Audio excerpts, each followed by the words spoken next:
Hey guys, Max Zanan here. So a friend of mine just bought a new car, and he got a phone call from the manufacturer saying that they need to make an appointment with the service department to replace some kind of a part in the car.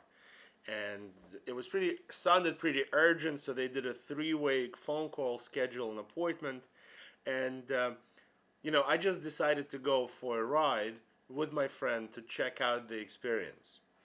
Right? So when the manufacturer did a three-way call with the service department, they scheduled an appointment, and my friend got an email confirmation uh, for that appointment. So the dealership was using X time, and that email confirmation was very professional, and I was really impressed.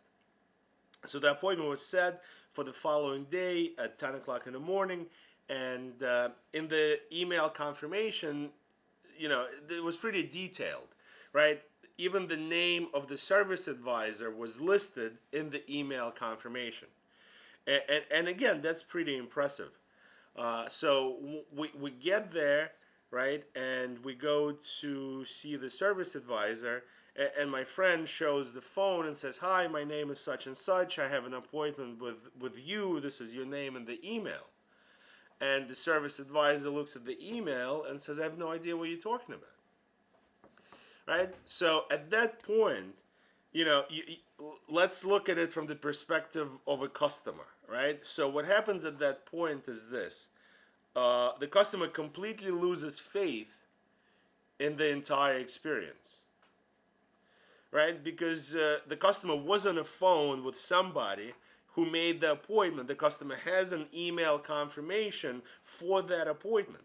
So the only thing that the customer should not hear is, "I have no idea what you're talking about." Any other answer would have been better. Now, let's look at it from the perspective of a dealer principal or a service manager. And the case in point here is that both dealer principal and the service manager have the best intentions. They went out, they got X time, right? They implemented the system, and it works, right? And obviously, they're paying for it, so there's a financial investment made. The problem is that neither the dealer principal nor the service manager are mystery shopping their own business. And if they only mystery shop their own business and looked under the hood, they would realize that on the surface it looks fantastic.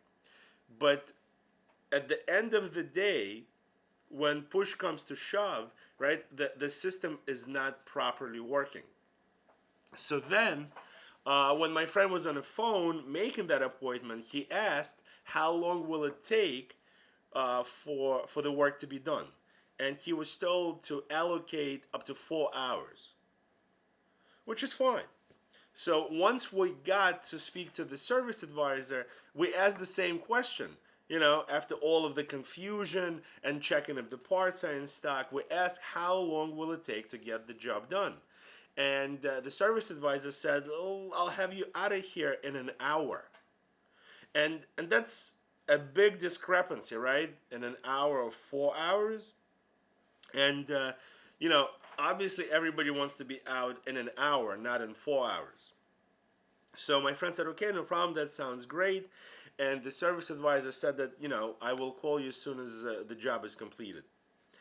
At that point, we went to have lunch, and 2 hours later, no phone call. So what I'm saying is this: a service advisor overpromised, right? The service advisor said, "I'll have you out in an hour," and 2 hours later, there's no communication whatsoever, right? So finally, in 3 hours, my friend gets a phone call: "Your car is ready. You can come pick it up."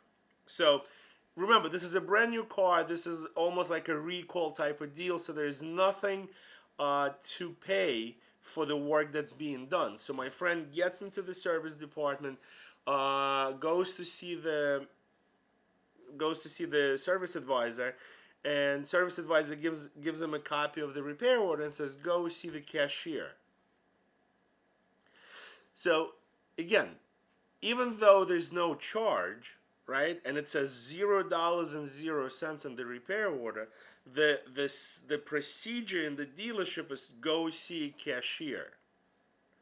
So we go see cashier, and the cashier's job is to see that it has no money to collect, and the cashier has to let the parking guys know to get the car ready. So the cashier gets on the radio and says to bring out this particular car. So fast forward 10 minutes. Nobody can find the car. And, another 5 minutes goes by and they finally find the car. And they bring back the car. The car is now washed, right? Which they didn't promise that they were going to wash, but I think it's the best practice to give a customer a car wash with every service. And inside the car, there was a paper floor mat and there was a seat cover that both were in terrible condition. And either you remove them before you return the car to the customer, or just don't put them in like that, because it looks terrible, right?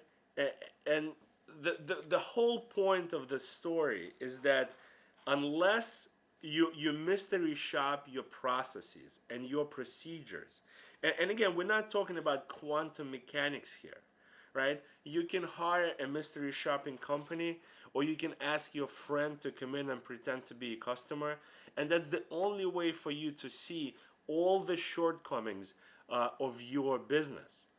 Because again, on the surface, it looked great, and that was the reason why I went with my friend on the service appointment, just to see how really great it is.